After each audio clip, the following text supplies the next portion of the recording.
विधाता, चीनी के खिलौने, पैसे में दो, खेल लो, खिला लो, टूट जाए तो खा लो, पैसे में दो। सुरीली आवाज में यह कहता हुआ खिलौने वाला एक छोटी सी घंटी बजा रहा था। उसको आवाज सुनते ही त्रिवेणी बोल उठी, माँ, पैसा दो, खिलौना लूंगी। आज पैसा नहीं है बेटी। एक पैसा माँ, हाथ जोड़ती हूँ। नहीं है त्रिवेणी, दूसरे दिन ले लेना। त्रिवेणी के मुख पर संतोष की झलक दिखलाई दी। उसने खिड़की से पुकार कर कहा, ऐ खिलौने वाले, आज पैसा नहीं है, कल आना। चुप रह, ऐसी बात भी कहीं कही जाती है। उसकी माँ ने भुनभुनाते हुए कहा।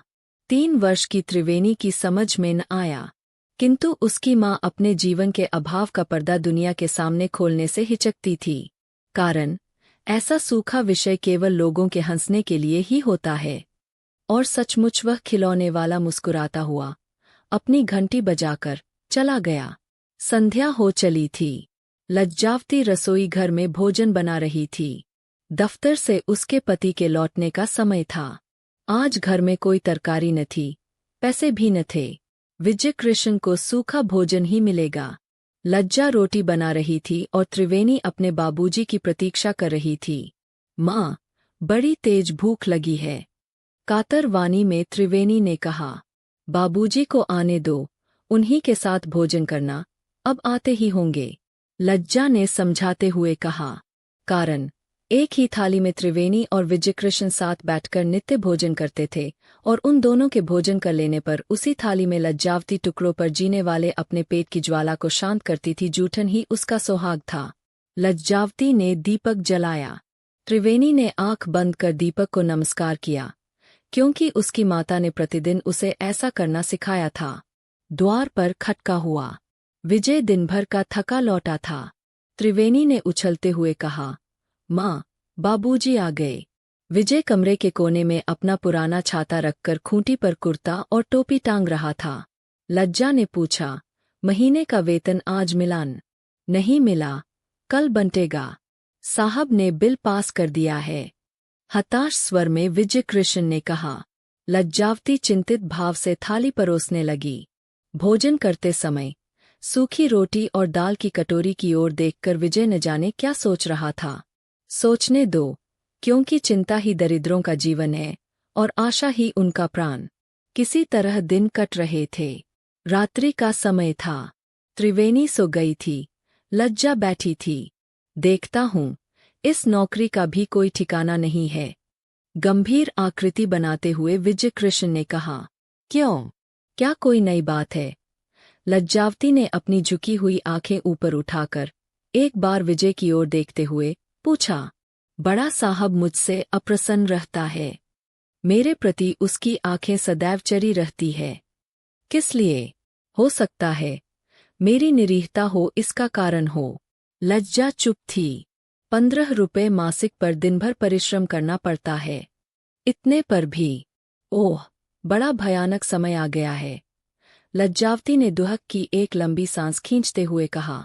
मकान वाले का 2 मास का किराया बाकी है। इस बार वह नहीं मानेगा। इस बार न मिलने से वह बड़ी आफत मचाएगा। लज्जा ने भयभीत होकर कहा। क्या करूं? जान देकर भी इस जीवन से छुटकारा होता, ऐसा सोचना व्यर्थ है। घबराने से क्या लाभ? कभी दिन फिरेंगे ही। कल रविवार है, छुट्टी का दिन है। एक जगह दुकान पर चिट्ठी पत्री लिखने का काम है। 5 रुपये महीना देने को कहता था। घंटे 2 घंटे उसका काम करना पड़ेगा। मैं 8 मांगता था। अब सोचता है कल उससे मिलकर स्वीकार कर लूं। दफ्तर से लौटने पर उसके यहाँ जाया करूंगा। कहते हुए विजयकृष्ण के हृदय में उत्साह की एक हल्की रेखा दौड़ पड़ी। जैसा ठीक समझो, कहकर लज्जा विचार में पड़ गई।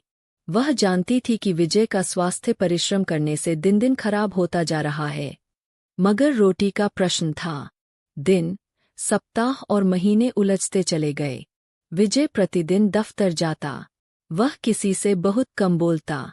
उसकी इस नीरसता पर प्रायः दफ्तर के अन्य कर्मचारी उससे व्यंग करते।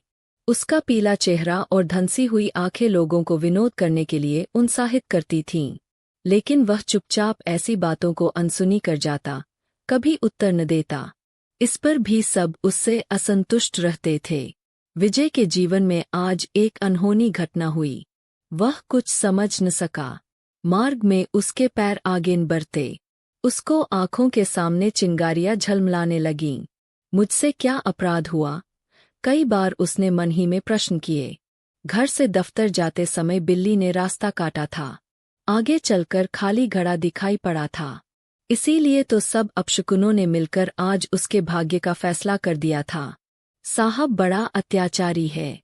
क्या गरीबों का पेट काटने के लिए ही पूंजीपतियों का आविष्कार हुआ है? नाश हो इनका।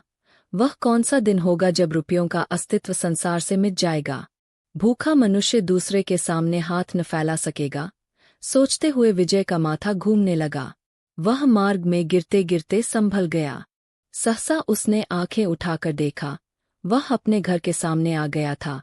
बड़ी कठिनाई से वह घर में घुसा। कमरे में आकर धम से बैठ गया। लज्जावती ने घबराकर पूछा, तबीयत कैसी है? जो कहा था वही हुआ। क्या हुआ? नौकरी छूट गई, साहब ने जवाब दे दिया। कहते उसकी आंखें छलछला गईं।